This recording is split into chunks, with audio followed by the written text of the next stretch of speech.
I want to invite you to kind of think back a long time ago. Do you remember being a student, being a child, and you're getting ready to go on summer vacation, okay? And then someone, maybe your teacher, right as you're most excited to leave school for the year, then your teacher says, here's your summer reading list, right? What a cruel and unusual thing. And then you said, well, okay, all right, I can do this. I can, pace myself. I have plenty of time, right? But then the weeks turn into months, and all of a sudden, you blink, and it's the beginning of the school year, and you put off your assignments, you put off your reading until it was too late. And if that's an experience that happened to you, like it has happened to me, then you might still have nightmares about it, which I know I do. But here we are. You can forget about that. That's all past. But there is a sense, though our spiritual journeys aren't necessarily so simple and they're not so linear, there is still a sense that we enter into seasons of life where we might put off our spiritual practices. We might disengage. We might pull back. And then we wonder, why am I not feeling as grounded as usual? Why do I feel like something is missing? See, some of us are preparing to go away for the summer. Maybe even right now, you're going to go home and you're going to start packing. Some of us have travel plans for the rest of the summer, or maybe some of us are just spending some of our time thinking about creative ways that we're going to escape the heat.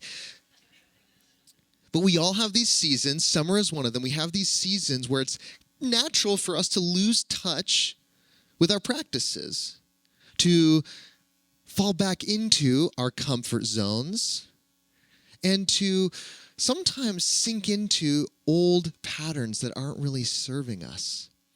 Maybe there are people watching this online who have already left and they're already in a much cooler place. But for all of us in this Aldea community, I want to encourage us today to think about our practices and remember that our practices are something that we show up to every day.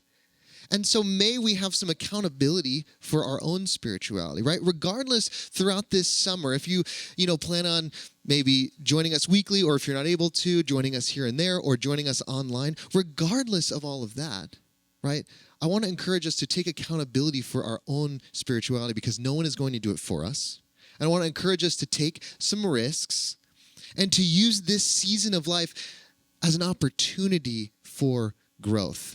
I want to share a quote from the author Neale Walsch, who wrote the book Conversations with God. And he says, life begins at the end of our comfort zone. You can go ahead and go to the next slide. All right. Woohoo! Maybe I'll just ditch this for today. Let's see if it's working. No? All right. Forget it. Life begins at the end of your comfort zone. How many of us, even today already during this gathering, felt like we were stepping out of our comfort zone a little bit, right? Which I loved. I love for all of us in our different ways. I love seeing us do that because that's where life begins, right? How many of us in life have experienced this truth? That life begins, right? That growth begins. That spiritual depth begins when we step outside of those most comfortable areas. That's where I want to go today with our conversation. And I want to start with a little story. For those of you who don't know me, I mentioned this briefly before, but about a month ago, I got back from a retreat in Costa Rica. It was a spirituality, meditation, yoga retreat with a small group of men. And for part of this retreat, we were doing some yoga, and none of us in this retreat group had much experience doing yoga. So we would kind of jump into these other yoga classes that were happening there in Costa Rica, and they pushed me to my absolute physical, spiritual, psychological limits, okay? It was wonderful, and it was challenging. I was shaking, trying to hold myself up. And then this amazing yoga instructor, she would invite us when we're holding a position to go into an even deeper, more intense version of that position, right? If you want to extend this stretch, you can just take your thing and go And I was like, I'm going to stay with number one, okay? And then she would be like, if you want to extend it even further, you can take your arms and your legs off the ground. You could levitate briefly. And I said, one day, I'll get there, hopefully, right? Then after all of that, I find myself on the mat, thankful that I've survived, and also, grateful for this amazing practice. And then she says, and that concludes today's gentle yoga. okay? And it made me think maybe gentle yoga in Costa Rica is equivalent to maybe a little bit more of an advanced yoga here in the United States. I don't know what the conversion rates are. It's like when you go to a Thai restaurant and they ask you how spicy you'd like your pad Thai, and you ask, American spicy or Thai spicy, because those are very different things, right? But I tell you this story really to share that there are moments in life and there are experiences that invite us to take some risks, that invite us to be vulnerable. And if we're afraid to fail, then there are things that we just won't experience in life. This is why the concept of beginner's mind is so powerful and so important, because there are things that we will never get to experience if we don't show up as beginners. It's just how the thing is built. And so today, I do want to mention some spiritual practices, some of which we've already covered, right? We already did some meditation, some embodiment. We did chanting, right? And whether it's those things or things like yoga, breath work, these are all methods, wonderful methods. These are all tools to allow us to experience that movement outside of our comfort zone. But they're not one size fits all, right? There are things that might work for me and might not work for you, and that's okay. But what they are all doing, what they're all inviting us to do is to practice being present. And that's really the title of today's message, Practicing Presence, okay? And so I want to start by breaking down this word practice. And it comes from the Greek praktikos, which I'm going to put that on the screen there.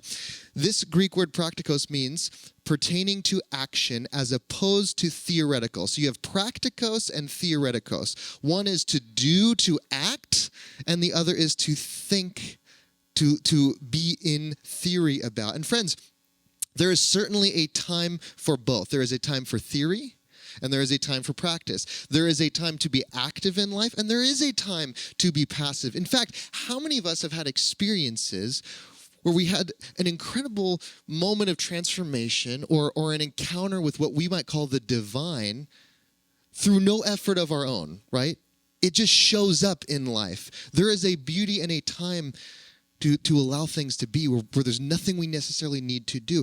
But for other times, being active, taking responsibility for our spirituality can be very important.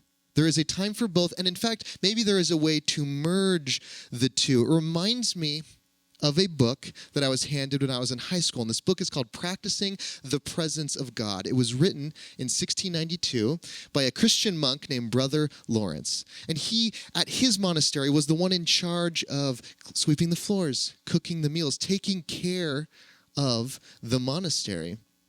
And though his book would eventually become a very popular worldwide bestseller, in his lifetime, he lived a very humble and simple life. And yet he discovered something through these very simple, unseen practices. He discovered this sense of connection and presence. And while I do want to share some of his words from his letters, I do want to invite you to take and extract the message from any Christian language that doesn't resonate with you, or male language around the divine that doesn't resonate with you. Feel free to take what works for you in this quote and leave what doesn't. But I want to share, this is what he says, and it's in a letter, and he's talking about himself. We'll put it on the screen. He says that when he had thus in prayer filled his mind with great sentiments of that infinite being, he went to his work appointed in the kitchen. He spent all the intervals of his time as well before or after his work in prayer. We can do little things for God. I turn the cake that is frying on the pan for love of him. It is enough for me to pick up but a straw from the ground for the love of God. It's in the little things, right? There's nothing too big or too small for us to imbue with some presence. And I love the title of this book, not waiting for the presence of God, not simply thinking about the presence of God, practicing it, right? And it really, for me, reminds me of the Zen teachers who constantly remind us that the infinite or the absolute is really there for us everywhere, all the time, in everything, and maybe especially in the little things, right? So when we're talking about practicing presence, let's get to that second part, the presence part, it can sometimes feel counterintuitive. Maybe that phrase, practicing presence, sounds like a bit of a paradox because there is part of it that is doing and part of it that is just being. So maybe we might think of that phrase and think of something like this, being actively inactive, right? Because how many of us know sometimes in life it's the doing and sometimes it's the not doing that causes change, that moves our life forward. Maybe another way to think of it is to be intentionally disengaged.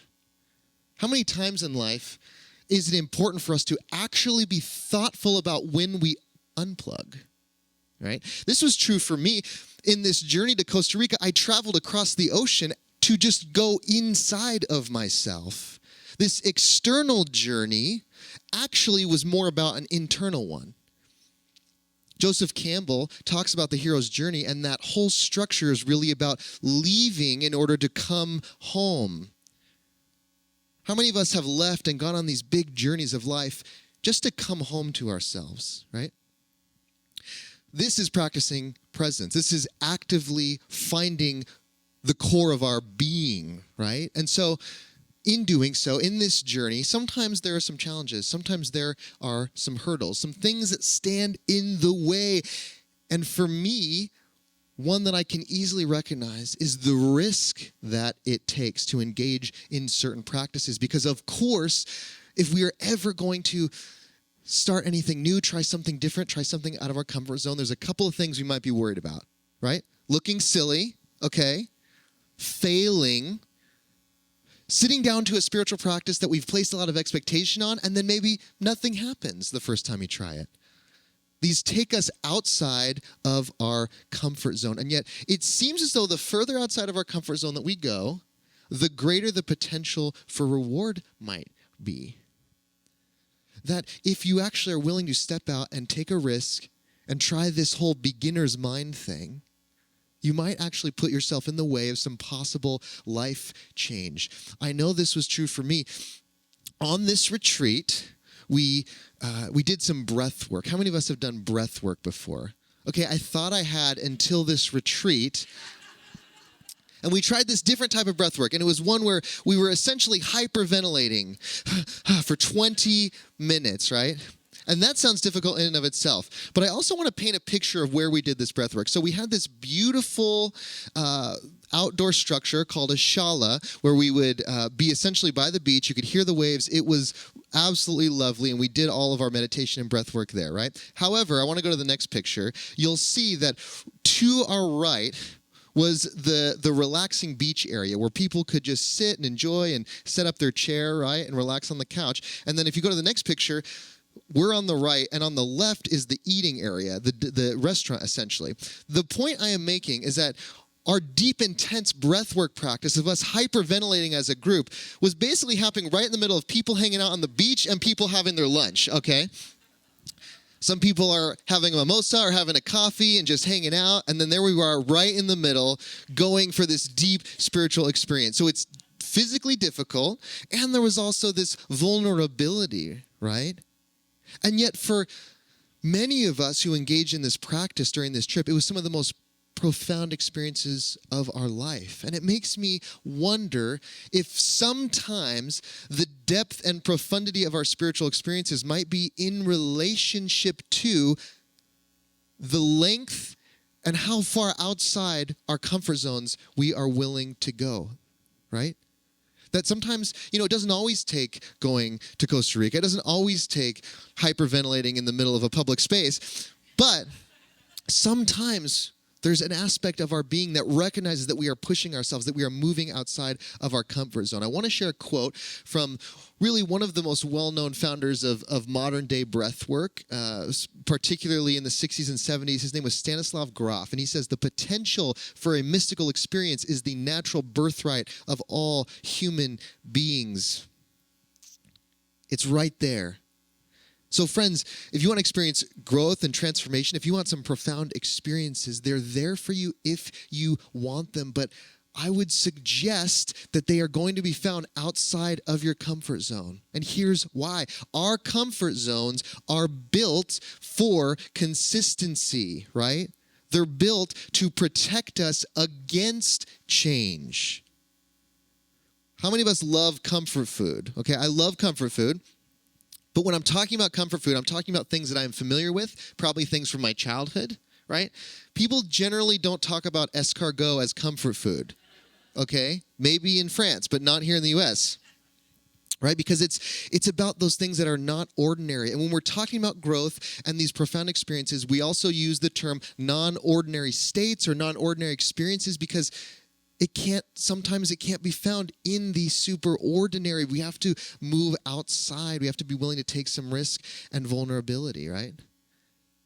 There are times in my life where I say I want growth, I say I want transformation, and then I look at what actually might be required.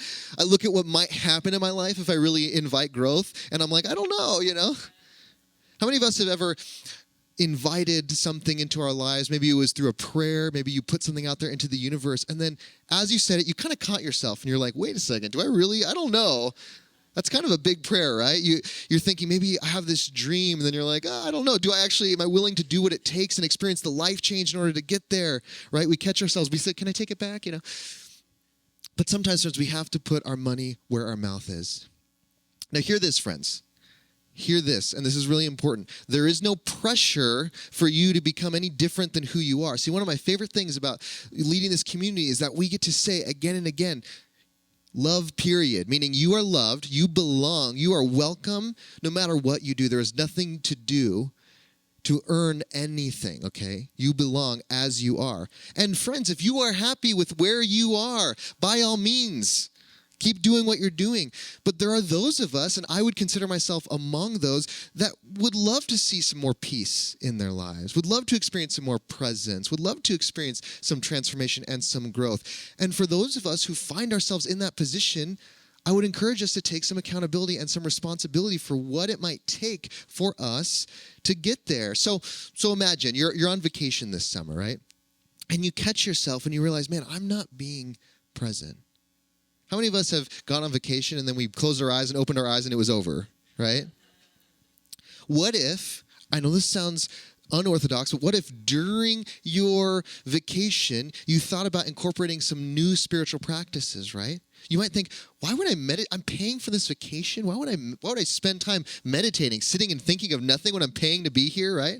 But what if that practice actually was a key in unlocking a new sense of perspective and presence that could rejuvenate the rest of your trip? When I was in Costa Rica, myself and the other people on this retreat, we all had this dynamic where we felt ourselves being pulled away. We all had jobs that were demanding, and we kind of thought, oh man, I want to be here, and yet, there's people that need me, and how could I have just left my life, right? What am I doing here? There's a voice that comes in that says, you're on a retreat? What are you retreating from, okay? You need to be advancing. But the work was to stay there, to stay present, and it required showing up every day to that work. I even found this week. I've been trying to meditate more after this retreat, and then this week I got busy, and I told myself, it's okay. You don't need to meditate today. You're busy, and that voice came in, right? And then I thought it was kind of funny because I realized I'm telling myself I shouldn't meditate because I'm too busy, so I could come here and tell you how important it is to meditate. All right? I'm a human being. But this is how our practices are, friends, right? We have to find that strength to say, hey, I'm going to stay here even if it's uncomfortable. I'm going to stay in this moment even if I don't understand why doing nothing can actually be the most powerful thing I can do for myself. It reminds me of this Taoist concept of Wei Wu Wei. The doing of not doing, or it's said to be conscious non-action, the deliberate and principled decision to do nothing for a reason. Friends, sometimes our spiritual practices feel like this. They can be counterintuitive because our Western mindset says produce, make, right? Be. And yet, sometimes we need to take a step back and choose non-action, right? The voice comes in, it says, wait, so you're just going to sit there and hyperventilate for 20 minutes? What is that doing for the economy, right? You're going to sit there and think of nothing and try to watch your breath? How is that helping anyone, right? But it's this doing mindset, friends, that has robbed us of so much. It's caused us to ignore our feelings. It's caused us to ignore our emotion, to lose our sensitivity to the subtle energies in our body. How many of us heard messages like this when we were growing up? Just keep your head down, right? Just fight through, keep your head down, fight through the pain, right? Or stop crying, right? Wipe those tears away and just keep going. Or man up, okay? And all of these things, they were telling us to ignore our feelings, ignore our emotions, to ignore our bodies, and to just keep going and press on. But Neale Donald Walsch, from author of the book Conversations with God, he says, emotion is energy in motion. When you move energy, you create effect. It is the alchemy of the universe. It is the secret of all life. So when we do things like embodiment, like what Susan led us through, being in our bodies, we may encounter emotion that has been stored and emotion that wants to come up. And it might be an incredibly vulnerable thing. This breath work that I referenced us doing in Costa Rica, for some of the men, they cried for the first time they had in decades because it pushed that energy into motion, right? Sometimes we, especially in the West, have become more oriented to thinking than to feeling, right? We live more in the head than we do in the heart. This is true in my relationship. I know for Olivia and I, she is more of a feeler, and it's been my work to invite her to show me how to feel and how to access that part of myself. Friends, relationships can be one of the most powerful spiritual practices in our lives because they are a mirror showing you back to you, and they're also someone who is navigating this world differently than you, inviting you to see and expand, right? And those differences can be so powerful. That diversity can be so powerful. Thinking of differences, today we had this amazing experience to participate in these chants of different faiths, of different traditions, right? And all these spiritual traditions, all these practices, all these different ideas. Friends, they are methods and they are tools to support us on our journey. You might even say on our journey home. They are here to help you on your journey. So maybe for you today, you're in here and you're thinking, where I'm going right now in this season of my life is I want to be the best partner I can be. Or in this season of my life, I want to figure out and remember and rediscover what my passion is. Or maybe you would say that you're pursuing this ultimate goal of spirituality to know yourself as the divine. All of these methods and paths and traditions and religions and teachers, they are really means to an end because we are on this journey together, right? Seeking that self-understanding, seeking that depth, letting go, right? Finding the oneness in all things, connecting to the divine, and we have all these wonderful paths and streams to help us get there. So as we employ different methods, as we paint in different colors in our own lives, we have this freedom to move, to change. I know for me, the spiritual practices that are helpful to me are different now than they were 5 years ago or 10 years ago, and I believe we have the freedom to do that because they are methods, they are tools. I want to share this quote from Ram Dass as we close. It says this. He says, what about all these things like joining ashrams or going into systems or joining temples or spiritual clubs or going on retreats? All of it has its function, but the only way you know that it's what you need is because your heart tells you. It pulls you toward it. So take what teachings you're able to get, you need, and go on. Don't get hung up. I don't feel any loyalty to any teacher I've had other than to become as conscious as I possibly can in order to alleviate human suffering because there's nothing else to do. And when I get all done, nothing happened at all anyway. See, friends, Ram Dass spoke so incredibly highly and lovingly of his guru, and yet he says, I don't have any loyalty other than to be on the ultimate journey, right? The ultimate journey transcends any one path, any one way, and all of these different methods are tools and are methods. So may we feel the freedom to use what works for us. And it's okay to discard what doesn't work for you, right? May we trust ourselves to find those things that are going to best benefit our spiritual journeys in this season. And when we see it all as tools, may we see it all as support, as paths on that way home. May we be courageous to take some risk and to be vulnerable, to step outside of our comfort zone, for that is where the growth is. And may we be unafraid to follow that ideal of Wei Wu Wei, to recognize the importance of conscious non-action, the importance of doing the non-doing, and the importance of practicing presence.